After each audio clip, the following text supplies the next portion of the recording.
दोस्तों ये कहानी एक ऐसी लड़की की है जो अपने सपनों को पूरा करने के लिए घर घर जाकर लोगों की मसाज करती है, लेकिन लोग उसकी मजबूरी का फायदा उठाते हैं और जबरदस्ती उसे अपने गन्ने की सैर कराते हैं। तो चलिए देखते हैं उस लड़की को अपने सपनों को पूरा करने के लिए किन किन मुश्किलों का सामना करना पड़ता है। कहानी की शुरुआत में हम जेनी नाम की एक खूबसूरत लड़की को देखते हैं। जेनी एक हॉस्पिटल में नर्स का काम करती थी, लेकिन उसे वहाँ इतने पैसे नहीं मिलते थे जिससे वो अपने सारे सपनों को पूरा कर सके, इसलिए वो घर घर जाकर लोगों की मसाज भी करती है। इसी तरह से जेनी आज भी अपने एक क्लाइंट से मिलती है जिसका नाम टोनी होता है। टोनी जेनी से हमेशा अपनी मसाज कराता रहता था, इसलिए वो आज भी जेनी को अपने घर लेकर जाता है, जहाँ जेनी पहले तो टोनी की अच्छे से मसाज करती है, उसके बाद उसके गन्ने की सवारी करने लगती है। इससे टोनी की सारी थकान दूर हो जाती है। काम खत्म होने के बाद जेनी वहाँ से चली जाती है। रास्ते में जेनी को कुछ लड़के मिलते हैं, वो जेनी को देखकर उसके सामने गर्म बातें करने लगते हैं, तो जेनी भी इसमें उन लड़कों का साथ देती है और उनके साथ गंदी गंदी बातें करके उन्हें गर्म कर देती है। वो लड़के जेनी से उसके बारे में पूछते हैं, तो जेनी उन्हें बताती है, मैं लोगों के घर जाकर उन्हें मसाज देती हूँ और उनकी सारी इच्छाओं को पूरा करती हूँ। ये सुनकर वो तीनों लड़के बहुत खुश होते हैं। इसके बाद जेनी वहाँ से चली जाती है क्योंकि उसे अपने अगले क्लाइंट के पास मसाज करने के लिए जाना था। जेनी जल्दी से अपने दूसरे क्लाइंट के घर जाती है और अपने नरम नरम हाथों से उसकी मसाज करने लगती है। जेनी जब मसाज करके वहाँ से जाने लगती है तो वो आदमी जेनी को पकड़कर उसकी गुफा की सवारी करने लगता है। इसमें जेनी भी उसका अच्छे से साथ देती है क्योंकि उसे ये सब करने के अलग पैसे मिलते थे, इसलिए बहुत देर तक वो आदमी जेनी की सवारी करता है। वही अब काम खत्म होने के बाद जेनी वहाँ से निकल जाती है। जेनी दिखने में बहुत ही ज्यादा खूबसूरत थी और वो अपने क्लाइंट को हर तरह से खुश करती थी, इसलिए रोजाना उसे कोई ना कोई क्लाइंट मिल जाता था। अगले दिन जेनी अपनी एक और क्लाइंट एना से मिलने के लिए जाती है। एना एक फेमस मॉडल होती है जिसे इस शहर के सभी लोग अच्छी तरह से जानते थे। एना जेनी को लेकर एक रेस्टोरेंट में जाती है जहाँ ये दोनों साथ बैठकर खाना खाते हैं। इसके बाद एना जेनी को लेकर अपने घर आ जाती है। घर आने के बाद जेनी एना की मसाज करने लगती है। जेनी की मसाज करने से एना की सारी थकान दूर हो गई थी और उसे बहुत सुकून मिल रहा था। एना जेनी से पूछती है, तुम इतनी खूबसूरत हो फिर भी ये काम क्यों करती हो? तो जेनी एना को बताती है, मैं भी बचपन से मॉडल बनना चाहती थी, लेकिन मेरे पास इतने पैसे नहीं है। इस पर एना जेनी से कहती है, मैं एक ऐसे लड़के को जानती हूँ जो मेरा अच्छा दोस्त है और उसकी कई सारी मॉडल कंपनियों में अच्छी पहचान है, इसलिए मैं तुम्हारे बारे में उससे बात करूंगी। जेनी एना की मसाज करने के बाद उसके घर पर ही ना लेती है ताकि उसे रास्ते में कोई क्लाइंट मिले तो उसकी मसाज कर सके। वहीं अगले दिन एना जेनी को फिर से अपने घर लेकर आती है और उसे अच्छे से तैयार करती है ताकि एना का दोस्त जेनी की अच्छी अच्छी फोटो खींच सके। वहीं सीनू भी अपना सामान लेकर वहाँ आ जाता है और जेनी की फोटो क्लिक करने की तैयारी करता है। इसके बाद वो जेनी की फोटोज खींचने लगते हैं। जेनी भी अलग अलग पोज देकर अपने फोटो खिंचवाती है। जेनी आज बहुत खुश थी क्योंकि आज वो लोग उसके बचपन का सपना सच करने वाले थे। काम खत्म होने के बाद जेनी अपने घर चली जाती है। जेनी के वहाँ से जाते ही सीनू एना को पकड़ लेता है और उसे एक रूम में ले जाकर उसकी गुफा में धमाके करने लगता है। दरअसल सीनू और एना एक दूसरे के साथ रिलेशन में थे, लेकिन वो ये बात किसी को नहीं बताना चाहते थे। वहीं अगले दिन एना जब अपने घर पर नहीं होती तभी सीनू जेनी को कॉल करता है और उसे अपने घर आने के लिए कहता है ताकि वो अपनी खींची हुई फोटो देख सके। तो जेनी भी जल्दी से तैयार होकर एना के घर पहुंच जाती है जहाँ सीनू उसे उसकी फोटोज दिखाने लगता है। जेनी को अपनी फोटो बहुत पसंद आती है और उन फोटोज में बिल्कुल एक मॉडल लग रही थी। एना जब फोटोज देख रही होती है तभी सीनू जेनी के क्लोज आने लगता है क्योंकि वो भी जेनी की तरबूजों का मजा लेना चाहता था, लेकिन जेनी को यह सब अच्छा नहीं लगता है क्योंकि सीनू एना का दोस्त था, इसलिए जेनी सीनू को यह सब करने से मना कर देती है। लेकिन सीनू जेनी से कहता है, मुझे एना बिल्कुल भी पसंद नहीं है और मैं तुमसे प्यार करने लगा हूँ। सीनू की बात सुनकर जेनी भी पिघल जाती है। इसके बाद ये दोनों पलंग तोड़ मजे करने लगते हैं।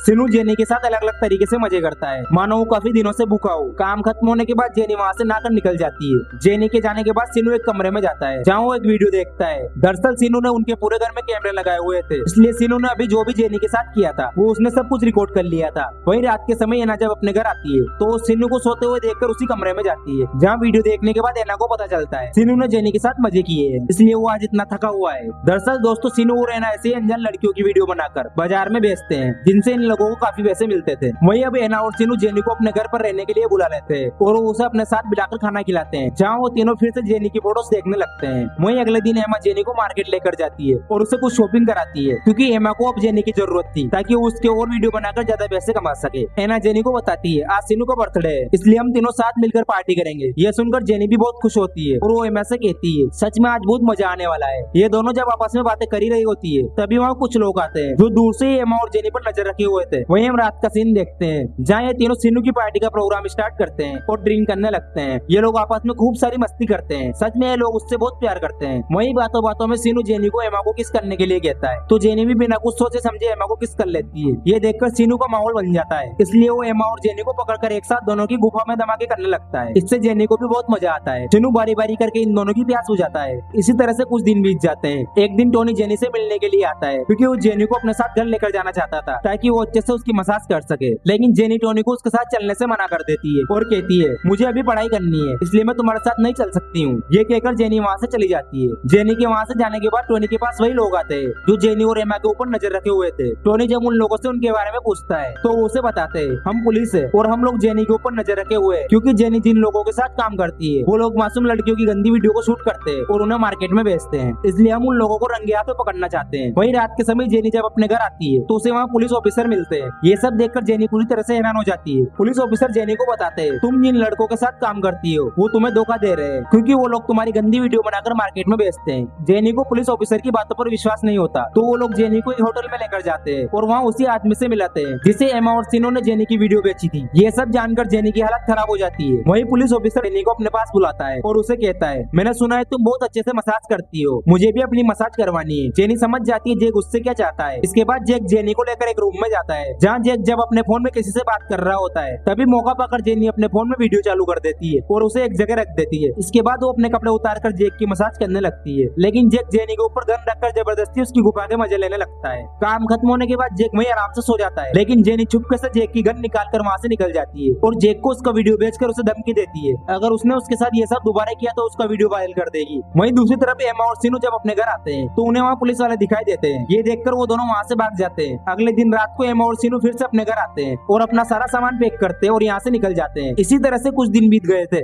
एमा और सिनु को पैसों की जरूरत थी, इसलिए एमा किसी नई लड़की को अपने जाल में फंसाने लगती है ताकि उसका भी वीडियो बनाकर मार्केट में बेच सके। लेकिन एमा को ये नहीं पता था जेनी ने अभी तक उसका पीछा नहीं छोड़ा है, क्योंकि जेनी अभी भी एमा का पीछा कर रही थी ताकि वो एमा को सबक सिखा सके। वहीं एक दिन एमा जब अपने घर से बाहर जाती है तो जेनी सिनु से मिलने के लिए उसके पास आती है और उससे इस तरीके से बात करती है जैसे उसे अभी तक उनके बारे में कुछ पता नहीं हो। वहीं अगली सुबह जेनी जब एमा का पीछा करते हुए एक रेस्टोरेंट में जाती है तो उसे वहाँ जेक मिलता है। जेक भी एमा को पकड़ने के लिए उसका पीछा कर रहा होता है। जेनी जेक से कहती है मैंने अभी तक तुम्हारा वीडियो डिलीट नहीं किया है, अगर तुम मेरी मदद करोगे तो मैं तुम्हारा वीडियो डिलीट कर सकती हूँ। जेनी जेक को अपना नाम इस केस से हटाने के लिए कहती है तो जेक भी जेनी की बात मान जाता है। अगले दिन जेनी अपने एक फ्रेंड को एक कैमरा देकर एमा से मिलने के लिए भेजती है ताकि एमा उससे बात करके उसे अपने जाल में फंसाने की कोशिश करे। जेनी की फ्रेंड ये सब अपने कैमरे में रिकॉर्ड कर लेती है। इसके बाद जेनी ये वीडियो जेक को बताती है ताकि जेक अपने आगे का काम कर सके। वहीं जब जेनी सिनु से मिलने के लिए उसके पास आती है तो उसे कहती है पुलिस को तुम्हारे बारे में सब पता चल गया है और मेरे पास तुम्हारा वीडियो है, इसलिए अब तुम दोनों को वही करना है जो मैं कहूंगी। इसके बाद जेनी एमा और सिनु के सिर पर गन पॉइंट करके उन्हें एक सुनसान जगह पर लेकर जाती है और उन्हें एक हथकड़ी बांधकर गाड़ी से बाहर निकलकर एक जगह छुप जाती है। तभी जेक भी अपनी कार लेकर वहाँ पहुंच जाता है। जेक एमा और सिनु को कार से बाहर निकालता है और उन दोनों को वहीं शूट करने लगता है, लेकिन तभी सिनु जेक के ऊपर हमला कर देता है और उन दोनों के बीच खतरनाक हाथापाई होने लगती है। एमा को कुछ समझ नहीं आता, इसलिए वो जेक की गन उठाकर उसके ऊपर चलाती है, लेकिन गलती से गोली सिनु को लग जाती है जिससे सिनु की वहीं डेड हो जाती है। ये देखकर एमा को बहुत गुस्सा आता है, इसलिए वो जेक को भी वहीं शूट कर देती है। इसके बाद एमा जब वहाँ से जाने लगती है तभी जेक वहाँ रखी गन उठाकर एना को शूट करता है, क्योंकि जेक अभी भी जिंदा था, इसलिए एमा की भी वहीं डेड हो जाती है। तभी जेनी भी झाड़ियों से निकलकर वहाँ आ जाती है और वहाँ से उनका सारा सामान लेकर चली जाती है। अगले दिन जेनी एक ब्रिज के पास जाकर वो सारा सामान पानी में फेंक देती है और इसी सस्पेंस के साथ जेनी की होम सर्विस स्टोरी का एंड हो जाता है। दोस्तों अगर कहानी अच्छी लगी हो तो वीडियो को लाइक और चैनल को सब्सक्राइब जरूर करें। मिलते हैं किसी नेक्स्ट वीडियो के साथ। Thanks for watching.